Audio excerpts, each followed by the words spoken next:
ოცნების პარლამენტში ინტერპელაციის წესით ირაკლი კობახიძეს მოусმინეს. ის პლენარულ სხდომაზე ფრაქცია ქართულმა ოცნებამ ორ საკითხზე უმაღლესი განათლების რეფორმასა და იგლ ჰილსის პროექტზე სასაუბროდ მიიწვია. კობახიძემ არაბული ქალაქების მშენებლობის შესახებ დეზინფორმაციის გავრცელებაში ოპოზიცია დაადანაშაულა და თქვა, რომ პროექტი რეალურად ქვეყნის ეკონომიკას 11 მილიარდი ლარით გაამდიდრებს. მისი თქმით, ეს მნიშვნელოვანია, რადგან ზოგიერთი ეკონომიკური პარამეტრით საქართველო ჯერ კიდევ ჩამორჩება ევროკავშირის წევრ ქვეყნებს, მათ შორის ყველაზე ღარიბ სახელმწიფოებსაც კი და თანაც 30-40%. იქნებ გადაჭარბებულია ჩვენი განცხადება ეკონომიკურ ეფექტთან დაკავშირებით. იქნებ გადაჭარბებულია ჩვენი განცხადება ბიუჯეტში შენატანებთან დაკავშირებით, პროექტის მოგებასთან დაკავშირებით და ეს შემდეგ. ხო შეიძლება კომპეტენტური მსჯელობა გაშალო ამაზე.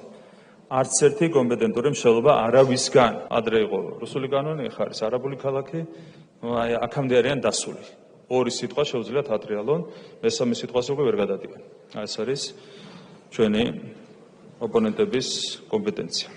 რატომ არის არაბულ კომპანიასთან გაფორმებული კონტრაქტი გასაიდუმლოებული და რა მოხდება მაშინ თუ იგლ ჰილსთან დავა წარმოიშვება? ირაკლი კობახიძე კონტრაქტის გასაიდუმლოებას პარტნიორი კომპანიის კომერციული ინტერესით ხსნის და ირწმუნება, რომ ეს ჩვეულებრივი პრაქტიკაა. კობახიძის თქმით, მხარეებს შორის პოტენციური დავა ბრიტანული სამართლით გადაწყდება. თუ ოცნების პრემიერს დავუჯერებთ, ხელშეკრულების ყველა ძირითადი პუნქტი ცნობილია და გასაიდუმლოებულია მხოლოდ დეტალები. ეს არის პარტნიორი კომპანიის წმინდა კომერციული ინტერესი, რათა მას ჰქონდეს მომავალში სივრცე, რათა აწარმოოს მოლაპარაკებები სხვა პოტენციურ პარტნიორებთან. და ეს არის მიღებული პრაქტიკა. ეს პრაქტიკა ეფუძნება საქართველოს კანონმდებლობას ერთი მხრივ და მეორე მხრივ ეს პრაქტიკა ეფუძნება საერთაშორისო პრაქტიკას. მე მინდა ასევე მოგახსენოთ სტატისტიკის თაობაზე, გასული 10 წლის განმავლობაში კომერციული საიდუმლოების სტატუსი მიენიჭა საქართველოს მთავრობის მიერ ეკონომიკის სფეროში, მხოლოდ ეკონომიკის სფეროში გაფორმებულ 1554 ხელშეკრულებას. მათ შორის არის ცნობილი ანაკლიის ხელშეკრულება. იგლ ჰილსის პროექტი ორი ნაწილისგან შედგება, რომელიც მშენებლობებს ერთი მხრივ კრწანისის ტყეპარკსა და მეორე მხრივ გონიოში გულისხმობს. დღეს კობახიძემ თქვა, რომ კრწანისის ტყეპარკი რეაბილიტაციას ისედაც საჭიროებდა, რომლის სავარაუდო ღირებულება 158 მილიონი ლარია. ოცნების პრემიერი ირწმუნება, რომ იმას, რაც ამ მიმართულებით ბიუჯეტიდან უნდა დახარჯულიყო, ახლა პროექტის ფარგლებში იგლ ჰილსი გააკეთებს. არათვარ შემცირდება მწვანე სივრცეების მოცულობა გონიოში და კრწანისში, პირიქით ეს სივრცეები გაიზრდება.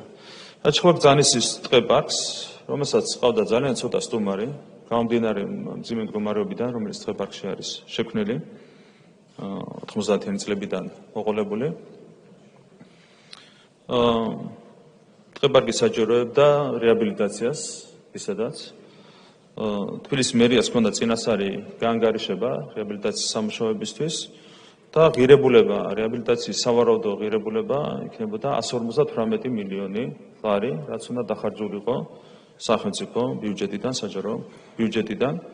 რეალურად რაც უნდა დაეხარჯა ბიუჯეტს, იმას გააკეთებს უკვე კომპანია იგლ ჰილსი. გახარიას პარტიის დეპუტატებისთვის კობახიძის განცხადებები არაბული კომპანიის შესახებ მარკეტინგის მენეჯერის სიტყვებს უფრო გავდა ვიდრე პრემიერ-მინისტრის. კობახიძეს შეკითხვით გიორგი შარაშიძემ მიმართა. კომპლიმენტით მინდა დავიწყო ბატონ მოხსენებელთან. ძალიან კარგად გამოსდის კონკრეტული სამშენებლო კომპანიის, ასე ვთქვათ, გნებავთ კაპიტლების, გნებავთ მარკეტინგის მენეჯერობა. თქვენ არ საუბრობთ კაპიტალში შეტანილი ქართული მიწის ღირებულებაზე. არ ამბობთ იმას, საერთოდ შეაფასა თუ არა ვინმემ ეს მიწა ქართულმა ავტორიტეტულმა გნებავთ მით უფრო საერთაშორისო ავტორიტეტულმა აუდიტორულმა კომპანიამ. ჩემთვის ასევე გაუგებარია, როგორ შეიძლება მოგება აქციონერებს შორის, ანუ ამ შემთხვევაში იგლ ჰილსსა და საქართველოს მხარეს შორის განაწილდეს პროექტის დასრულებამდე. კობახიძის ინტერპელაციას პროპაგანდისტული შოუ უწოდა ლელო ძლიერმა საქართველომ. დღევანდელი ბრიფინგით ირაკლი კუპრაძე მოცნებას კიდევ ერთხელ მოუწოდა გაასაჯაროვონ ხელშეკრულება, რომელიც არაბულ კომპანია იგლ ჰილსთან გააფორმეს. ირაკლი კობახიძის დაბარება ემსახურება მხოლოდ და მხოლოდ კიდევ ერთ შესაძლებლობას ივანიშვილისთვის და კობახიძისთვის, რომ პროპაგანდისტულად გამოიყენოს საქართველოს პარლამენტის უმაღლესი ტრიბუნა არალეგიტიმურმა პრემიერ-მინისტრმა. რისთვის? იმისთვის, რომ კიდევ ერთხელ ცადოს პროპაგანდით გააყრუოს, დააბინძუროს საქართველოს მოქალაქეების გონება. ანტიქართული და ანტიეროვნული ოცნება აპირებს 9 მილიონი კვადრატული მეტრის გადაცემას, საუკეთესო ტერიტორიების გადაცემას არაბული კომპანიისთვის. ამ ყველაფერს არანაირი კავშირი და შეხება არ აქვს ინვესტიციასთან.